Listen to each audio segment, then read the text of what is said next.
अस्सलाम वालेकुम वीवर्स, उम्मीद करती हूँ कि आप सब खैरियत से होंगे। हेयर राबिया हसन। आज हम chapter number 1 introduction to biology का third topic that is careers in biology के बारे में डिस्कस करेंगे। तो आज हम इसमें पढ़ेंगे कि वो कौन कौन से शोबाजात हैं जिनमें बायोलॉजी का यूज़ होता है। कैरियर्स का मतलब होता है शोबाजात इन बायोलॉजी। बायोलॉजी के कौन कौन से शोबाजात हैं, किन किन में बायोलॉजी यूज़ होती है। ठीक है, तो फर्स्ट ऑफ ऑल हम डिस्कस करेंगे medical surgery, second one fisheries, third one agriculture, then animal husbandry, then हम करेंगे horticulture, farming, forestry and then biotechnology. ये जो मैंने आपको फील्ड्स बताई हैं बेसिकली ये वो प्रोफेशंस हैं जिनमें बायोलॉजी यूज़ होती है। ये बायोलॉजी के वो प्रोफेशंस हैं जिनमें हम बायोलॉजी का इस्तेमाल करते हैं। तो फर्स्ट ऑफ ऑल अगर हम यहाँ पे देखें तो इनमें तो हमें ये पता होना चाहिए कि आजकल के स्टूडेंट के लिए ज़रूरी क्यों है इन प्रोफेशंस को रीड करना, ताकि वो अपने फ्यूचर में कोई अच्छा प्लान कर सकें और अपने बेटर फ्यूचर के लिए कुछ कोशिश कर सकें। तो first of all medical surgery, देखिए मेडिकल और सर्जरी यहाँ पे दो वर्ड्स इन्होंने यूज़ किए हैं। ये बायोलॉजी की एक ऐसी फील्ड है जहाँ हम मेडिसन्स और सर्जरी के बारे में डिस्कस करते हैं। सबसे पहले तो आपको मेडिसन्स और सर्जरी में डिफरेंस पता होना चाहिए। सर्जरी जो होता है ना, सर्जरी ये तमाम किस्म के ऑपरेशंस जो हैं ये सर्जरी में आ जाते हैं, जबकि मेडिसन्स जो है आफ्टर सर्जरी जो ट्रीटमेंट किया जाता है वो मेडिसिन के थ्रू किया जाता है। ठीक है, तो ये वो प्रोफेशन है जहाँ पे मेडिसन्स डील करते हैं, हम डायग्नोस करते हैं, मतलब कि शनाख्त करते हैं किसी भी डिज़ीज़ की और देन उसको ट्रीट करते हैं किसी भी डिज़ीज़ की। ठीक है, ट्रीटमेंट करते हैं।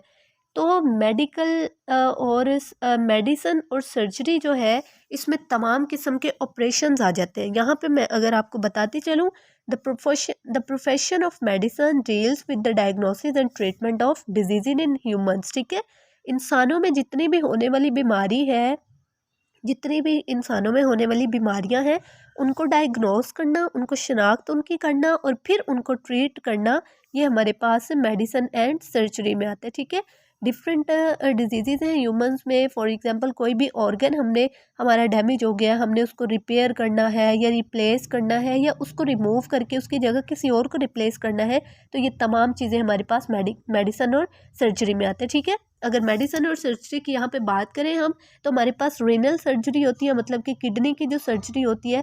स्टोन्स, किडनी स्टोन्स जो होते हैं हमारे, बाज़ दफ़ा हमारे गुर्दे में जो पत्थरी वगैरह आ जाती है। ठीक है, तो स्टोन्स कहते हैं पत्थरी को। तो उस स्टोन को रिमूव करने के लिए हम रेनल सर्जरी का इस्तेमाल करते हैं, ट्रांसप्लांटेशन करते हैं किडनी या लिवर की।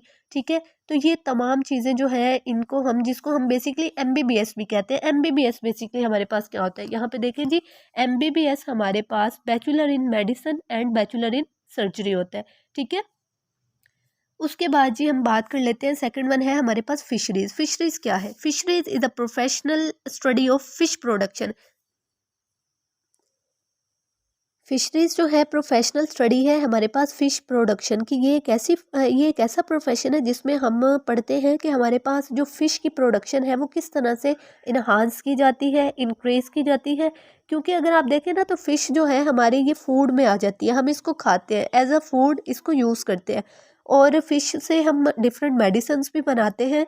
ठीक है, डिफरेंट मेडिसिन होते हैं, फ़िश का जो ऑयल होता है उससे डिफरेंट डिजीज़ को क्योर करने के लिए यूज़ किया जाता है। तो इसकी इन्हांसमेंट बहुत ज़्यादा ज़रूरी है। तो इसलिए जो फ़िश प्रोडक्शन है हम इसमें फ़िश प्रोडक्शन के ज़रिए हम क्या करते हैं, इन्हांस करते हैं क्वालिटी और क्वांटिटी ऑफ फिशेस, दोनों को इंक्रीज़ करते हैं। ठीक है, तो इसमें हम क्वालिटी और क्वांटिटी को इंक्रीज़ करेंगे, तो ये भी हमारे पास क्या है, कैरियर इन बायोलॉजी है। उसके बाद हम स्टडी करते हैं एग्रीकल्चर। एग्रीकल्चर क्या होता है? एग्रीकल्चर का मतलब होता है ज़राअत। ठीक है, ये एक ऐसा प्रोफेशन है जिसमें हम फूड क्रॉप्स या एनिमल्स जो है उनको खुराक के तौर पे यूज़ करते हैं। और किसके लिए यूज़ करते हैं, किस मकसद के लिए? For the betterment of crops. ठीक है, बेटरमेंट ऑफ क्रॉप्स के लिए यूज़ करते हैं, एनिमल्स के बेटरमेंट के लिए यूज़ करते हैं। फॉर एग्जांपल जी, जैसे हमारे पास वीट और राइस है, अगर हमें एक जो वीट की एक फसल है, ठीक है, गंदम की एक फसल है जो कि हमारे पास बहुत ज़्यादा अच्छी यील्ड दे रही है, तो हम क्या करते हैं उनकी जी सेल्फ ब्रीडिंग करवा देते हैं। सेल्फ ब्रीडिंग करवा के उनसे हम बेटर जो है वो यील्ड वीट की ले लेते हैं। इसी तरह राइस की एग्जांपल है। अगर आप एनिमल्स में देखें तो बेफलो और जो हमारे पास काऊ है ये भी इसी सेंस में लेते हैं एग्रीकल्चरल के। हम अगर देखते हैं ना कि हमारे पास एक बेफलो है जो कि मिल्क भी अच्छा प्रोवाइड कर रही है, दे रही है, मीट भी उसका है, ठीक है, हम उसको यूज़ करते हैं। तो हम क्या करते हैं, जो हमें बेटर क्वालिटी की जो काऊ या बफेलो नज़र आती है, हम उस तरह की दूसरी लेके उनकी सेल्फ ब्रीडिंग करवाते हैं, जिससे हमें फ़ायदा होता है, ठीक है। उसके बाद आ जाता है जी एनिमल हस्बेंड्री। एनिमल हस्बेंड्री जो है ये एग्रीकल्चर की ही एक ब्रांच है, इसी की एक टाइप है।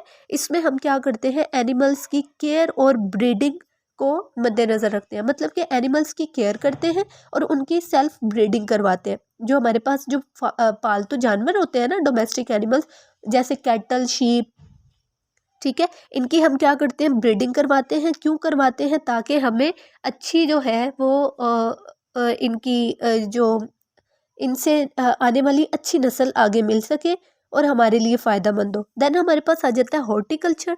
हॉर्टिकल्चर भी हमारे पास क्या है जी, हॉर्टिकल्चर हमारे पास गार्डनिंग, आर्ट ऑफ गार्डनिंग है, ठीक है।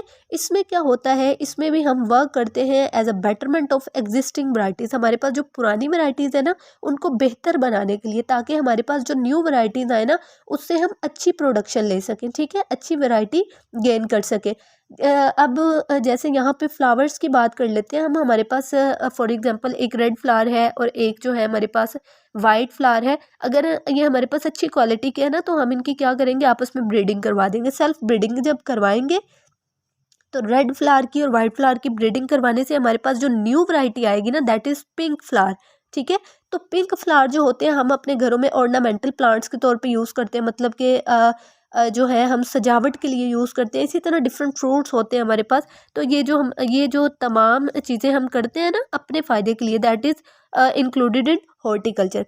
उसके बाद हम बात करते हैं फार्मिंग की, ठीक है। और ये जो हॉर्टिकल्चर का बताया ना मैंने, ये वो स्टूडेंट्स जो एफएससी में अच्छे नंबर लेते हैं, अच्छे नंबर गेन करके ये जो है ना इस प्रोफेशन को वो अडॉप्ट कर सकते हैं, ठीक है, हॉर्टिकल्चर को और एग्रीकल्चर को भी। फिशरीज भी इसी किस्म के उसमें आ जाती है, इसी किस्म में आ जाती है कि आप एफएससी अगर आपने अच्छे मार्क्स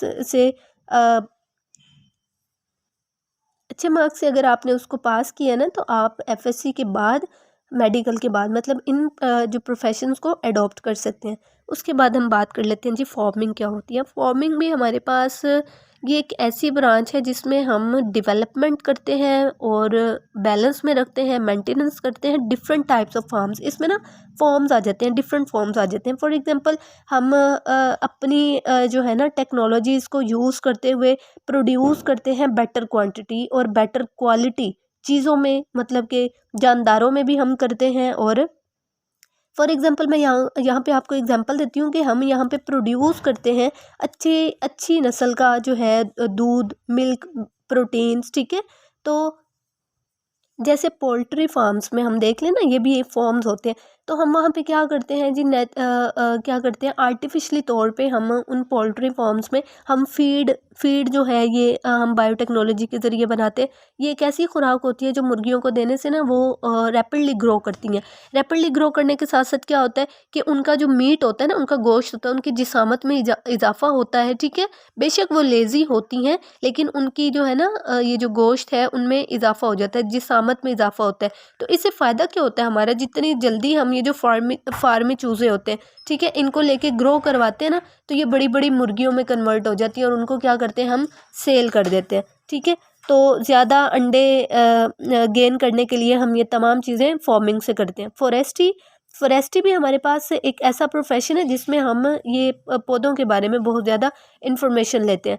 अब ये जो फॉरेस्ट्री है ना, इसमें ये एक ऐसा प्रोफेशन है जिसमें जो लोग होते हैं ना, कुछ लोग जो प्रोफेशनली तौर पे फॉरेस्ट्री को अडॉप्ट करते हैं, वो क्या करते हैं, वो गवर्नमेंट को एडवाइसेस प्रोवाइड करते हैं, एडवाइस देते हैं उनको कि फ़लाँ जगह जो है वो प्लांट्स के लिए बहुत ज़्यादा बेटर है, ये यहाँ पे हमें आर्टिफिशियल प्लांट्स ग्रो करवाने चाहिए, ठीक है, फॉरेस्ट बनाना चाहिए।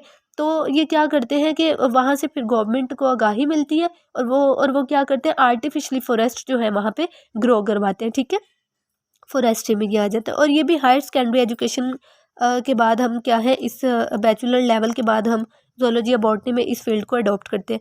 बायोटेक्नोलॉजी क्या होता है जी? Biotechnology, bio means life and technology एक ऐसी टेक्निक है जिसमें हम लाइफ को इन्हांस करते हैं, मतलब कि लाइफ को इंक्रीज करते हैं, बेनिफिट्स करते हैं लाइफ के लिए। अब ये एक ऐसी चीज़ है जिसमें हम अपनी टेक्निक्स को यूज़ करके बायो में हेल्प प्रोवाइड करते हैं। फॉर एग्जांपल जी, मैं आपको यहाँ पे एग्जांपल देती चलूँ।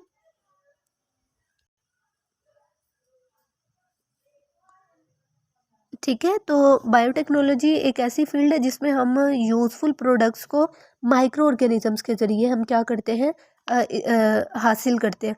फॉर एग्जांपल माइक्रो ऑर्गेनिज्म जो है ना हमारे पास, जैसे कि मैं आपको बताती हूँ यहाँ पे, हम एग्जांपल ले लेते हैं यीस्ट की। यीस्ट माइक्रो ऑर्गेनिज्म है, इसको फर्मेंटेशन के ज़रिए ना हम ब्रेड प्रोड्यूस करते हैं।